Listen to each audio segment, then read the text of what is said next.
السلام عليكم ورحمة الله وبركاته. بسم الله الرحمن الرحيم. الحمد لله رب العالمين، والصلاة والسلام على رسول الله وعلى آله وصحبه أجمعين.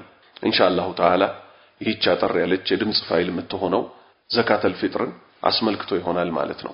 زكاة الفطر نبي صلى الله عليه وسلم يدنققوتنا ይህ ሸሪዓ ደንጋጊዎቹ ሁለት ናቸው። ሻሪዓ በመባል ይታወቃሉ። አላህና መለኮታዊ ራእይ አስይዞ የላካቸው ውድ መልእክተኛው እነዚህ ሁለቱ ብቻ ናቸው ሸሪዓን የሚደነግጉት። ከዚህ ምን እንይዛለን? አላህ አዘዘው፣ መልእክተኛው አዘዙት፣ ትእዛዙ ያው ነው፣ ልንሰራበት ነው የሚገባው። ዘካተል ፊጥር አንድ ወር ጾመን ስናበቃ ከዛ ምን ይደረጋል? ወደ ዒድ ሰላት ከመውጣታችን በፊት ለምስኪኖች መሰጠት ያለበትን እህል ተምር ይሁን ገብስ ይሁን ስንዴ ይሁን ማሽላ ይሁን ዘቢብ ይሁን አይብ ይሁን አካባቢው ላይ ሰዎች የሚመጋገቡት የሆነ ነገር እናወጣለን።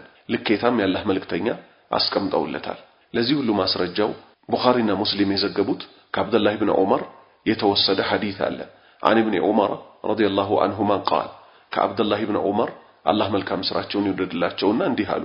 ፈረደ ረሱሉላህ ሰለላሁ ዐለይሂ ወሰለም ዘካተል ፊጥር ያላህ መልእክተኛ ያላህ ሰላትና ሰላም በርሳቸው ላይ ይሁን ዘካተል ፊጥርን ደነገጉ፣ ግዴታ አደረጉ።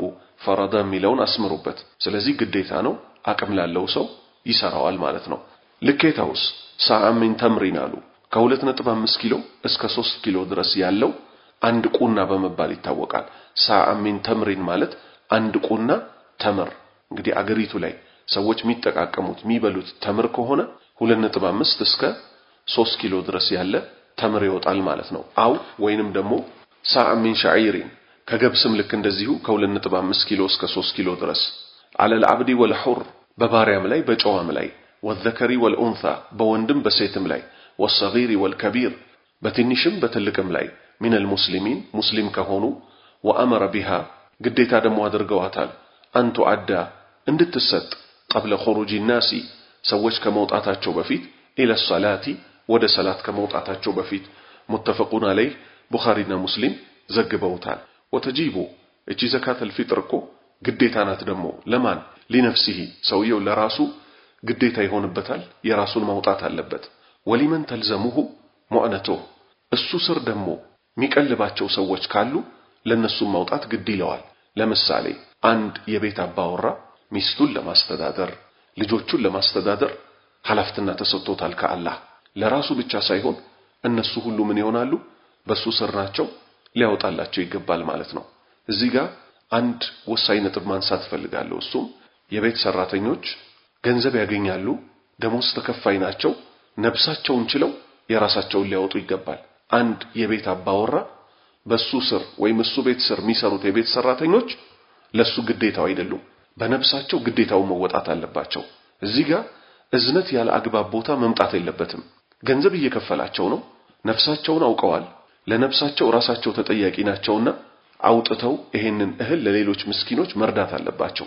አንዳንድ አባወራዎች የኔ ቤት ሰራተኛ እኮ ደሃናት እንደዚህ ናት ይላል። 1500 ብር ደሞዝ ያገኛሉ፣ 2000 ብር ያገኛሉ። በ700 ብር ይሁን በ800 ብር ይሁን እነሱም እኮ ወደ ጌታቸው መቃረብ ይፈልጋሉና መርዳት ከፈለክ ደሞዝ መጨመር ከፈለክ በሌላ መንገድ ጨምርላቸው እንጂ አላህ ሸሪዓ ላይ የራሳችንን የግል አስተያየት አናስገባ። የአላህ መልእክተኛ የአረፋ ቀን ሲሆን ያዘዙት ነገር አለ። ምን እንዲደረግ? ስጋ ከምን በላው እንድናካፍል። የዒድ ዕለት ደግሞ ሲሆን ይሄው የታዘዘው እህል ማውጣት ነው። ሰራተኛም ይሁን የቤት ባለቤትም ይሁን ሁሉም የየራሱን ሊያወጣ ይገባል። ስለዚህ የቤቱ አባወራ ለራሱና በሱ ስር ላሉት ሰዎች ብቻ፣ እናቱ ከሱ ጋር የምትኖር ከሆነ ለእናቱ ያወጣል። በዚህ መንገድ ነው መሆን ያለበት። ይህ ደግሞ ሲደረግ መቼ ነው ወይስ በምን ሁኔታ ነው? ኢዛ ካነ ذلك ይህም ከሆነ ፋዲለን የተረፈ ከሆነ እኮ ነው። አንቁት የውሚሂ ወለይሊሂ የአንድ ቀንና የአንድ ሌሊት ምግቡ ከሱ የተረፈለት ከሆነ ነው ምን የሚደረገው አውጣ የሚባለው እንጂ የአንዲት ቀን እንኳን ቀለብ የሌለው ሰው ዘካተል ፊጥር አውጣ አይባልም። ሳኡ ሚን ተምሪን አንድ ቁና ተምር፣ አው ሸዒሪን አንድ ቁና ገብስ፣ አው አቂጢን ወይንም ከአይብ አንድ ቁና፣ አው ዘቢቢን ወይንም ከዘቢብ አንድ ቁና፣ አው ቡሪን ወይንም ከስንዴ እና ከስንዴ መሰል ውጤቶች ምንን ይመስል ከዱቄት ከመሳሰሉት ከ2.5 ኪሎ እስከ 3 ኪሎ ባለው ለአንድ ሰው ላይ ግዴታ ይሆንበታል። ለምሳሌ አንድ ሰው እሱ ሚስቱና 7 ልጆቹ ቢሆኑ ስንት ይሆናሉ? አንድ ላይ 9 ይሆናሉ ማለት ነው። ለ9 ሰው በዱቄት ብንወስደው ምን ይሆናል ማለት ነው? አንድ ሰው ለራሱ የሚያወጣው ስንት ነው? 3 ብለን ብንይዘው 3 አይደለ? 3 ኪሎ ዱቄት 3 ኪሎ ዱቄት ሲባዛ በ9 ተደርጎ ይሄ ለምስኪን ይሰጣል ማለት ነው። وقد فرضها رسول الله صلى الله عليه وسلم ያላህ መልእክተኛ እኮ ግዴታ አድርገዋታል። በምን ምክንያት? طهرة للصائم ጾመኛውን ሰውዬ ንጹህ ለማድረግ ከምን من اللغو ከውድቅ ንግግሮች ወረፈት ከማይጠቅሙ ወሬዎች ጾም ላይ በነበረበት ሰዓት ያጓደላቸው ነገሮች ካሉ እንዲጠግኑለት وطعمة للمساكين ደሃዎችን ደግሞ ያንን ቀን አብልቶ ለማዋል ማለት ነው። فمن أداها ያደረሳት ሰው قبل الصلاة ከሰላት በፊት ለድሆች ያደረሳት ሰው فهي زكاة مقبولة ለሱኮ ተቀባይነት መታገኝ زكاة الفطر ትሆንለታለች። ومن أداها ያደረሳት ያወጣት ሰው ደግሞ بعد الصلاة ከሰላት በኋላ فهي صدقة ለሱ ሰደቃ ትሆንለታለች። من الصدقات እንደማንኛውም አይነት ሰደቃ ትሆንለታለች እንጂ زكاة الفطر ተብላ አትያዝለትም። رواه أبو داود وابن ماجه أبو داودና ابن ماجه ዘግበውታል። እዚህ ጋር ያላህ ባሪያዎች ሆይ አንድ ወሳኝ ነጥብ ማንሳት ፈልጋለሁ። እሱ ምንድነው? ሰዎች ዱቄት፣ እህል፣ ገብስ፣ ተምር ከምንሰጥ ለድሃዎቹ የሚጠቅማቸው ገንዘብ ነው ይላሉ። አላህን ፍሩ ያላህ ባሪያዎች ሆይ እናንተ አይደላችሁም ለባሪያዎች የሚጠቅመውንና የሚጎዳውን የምታውቁት ማለት ነው። ይህ ሸሪዓ በራሳችን ተነስተን ምን እናደርገው አይደለም ምንወስነው አይደለም። ከላይ ነው ሁሉ ነገር የወረደው።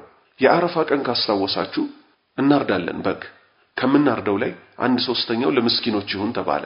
hatta ቆዳ መሸጥ አይቻልም ተባለ። እና ምን እንበል ታዲያኛ? ስጋ ለደሃ ይጠቅመውም ለሱ የሚጠቅመው ገንዘቡ ነው እሱ የፈለገበትን ያደርግ እንላለን እንዴ? አንልም። እጅ መስጠት ነው ይሄ ሸሪዓ። በሚገርም ሁኔታ እኮ ሀገራችን ላይ ምን ይባላል? ጴንጤ በዱቄት ሙስሊሞችን እያከፈረ ነው ይባላል። ስለዚህ ለምን ተቀናጅተን ቁም ነገር አንሰራም? ምን በማድረግ ከዘካተል ፊጥር ላይ የሚሰበሰቡ ዱቄት፣ እህል የመሳሰሉትን ቀድመን ሰብስበን ፕሮግራም ተደርጎ ቀድሞ ፋብሪካ ታዞ ሰው ይከፍርባቸዋል የሚባሉ ቦታዎች ላይ የሚበላ የሚጠጣ ጠፍቶባቸዋል የሚባሉ ቦታዎች ላይ እዛ ለምን አንልክም?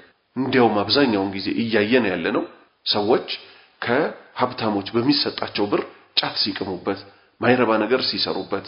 ስለዚህ ፍልስፍናውን እንተውና በምግብ ስጡ ስንባል በምግብ ዘካ ለምሳሌ አንድ 100 ፍየል ያለው ሰው ዋናውን ዘካ ሲከፍል ፍየል ነው መስጠት ያለበት። የተቀመጠለት ቁጥር አለ። አይ ለዚህ ደሃ ሰውዬ ፍየሉን ከምሰጠው ፍየሎቹ እኔ ጋር ይቅሩና የገንዘቡን ግልባጭ ልስጠው ቢል ዘካ አውጥቷል ይባላል? አይባልም። ጭራሽ ለኛኮ ምንም አይነት ቦታ አስተያየት የለንም እዚህ ሃይማኖት ላይ ምን እንድናደርግ እንጂ እንድንቀበለው ብቻ እንጂ። ያላህ መልእክተኛ ደንግገውታል።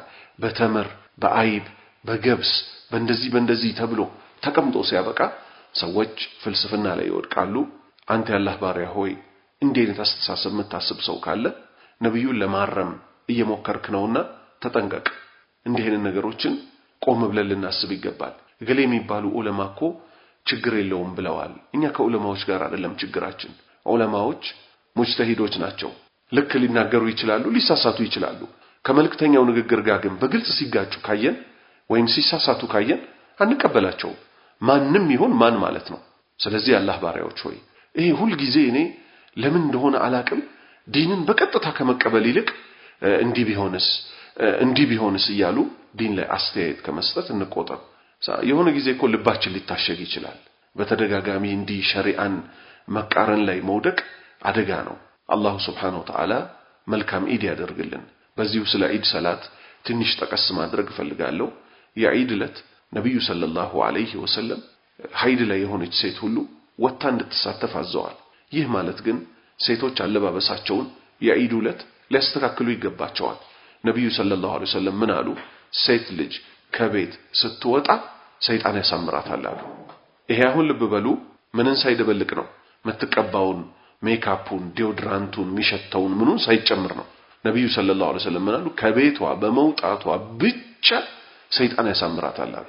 ስለዚህ አንቺ እህቴ ሆይ ኢድ ሰላትን እጣዳለሁ ያላህን ውዴታ አገኛለሁ ብለሽ ያላህን ቁጣ ወርሰሽ እንዳትመለሺ አለባበስሽን ልታስተካክይ ይገባሻል። ወንዶች ሆይ አላህን ልንፈራ አይናችንን ልንሰብር ግዴታችን ነው። በህይወታችን ልንቀልድ አይገባም። ለምን? እነዚህ ሴቶች ማለት ለኛ ፈተና ተደርገው ነው የተፈጠሩት። ባየናቸው ቁጥር እየሟሟን ነው የምንሄደው። ልባችን እየተበላሸች ነው የምትሄደው። አይናችን የምታየው ነገር ልባችን ላይ ተጽዕኖ ትፈጥራለች። መልካም ነገር ካየን መልካም ትሆናለች፣ መጥፎ ነገር ካየን ትበላሻለችና የአላህ ባሪያዎች ሆይ ዒድ ሰላትን የዒድ ቀንን በሰላም ልናሳልፍ ይገባል። በዚሁ የመጨረሻ ነጥብ መጠቆም የምፈልገው የዒድ ቀን ዙሁርም ሆነ አሱር ሰላት በጀማዓ መሰገድ እንዳለባቸው ልንረሳ አይገባም። ሰዎች የዒድ ሰላትን ይወጣሉ፣ ከዛ ጫታቸውን ገዝተው ቁጭ ይላሉ። ዙሁርን እዛው ቁጭ ብለው ይሰግዳሉ፣ አሱርን እዛው ቁጭ ብለው ቤታቸው ይሰግዳሉ። ይሄ ወር ሙሉ የለፋንለትን የረመዳኑን ትልቅ የለውጥ ጊዜ የመጀመሪያው ቀን አበላሸ ነው ማለት ነው። በሸዋል አንድ ላይ ጫት በመቃም በመዝፈን በመሳሰለው። ስለዚህ አላህን እንፍራ። ረጅም ጉዞ አለብን። ስንቃችን ትንሽ ነው። አላህ እሱን ከሚፈሩት ያድርገን። አገራችንን ሰላም ያድርግልን። መጨረሻችንን ያሳምርልን። ዘካተል ፊጥራችንን በወቅቱ ሰጥተው ከሚቀበላቸው አላህ ያድርገን። የጀነተል ፊርደውስ ወራሾች ያድርገን።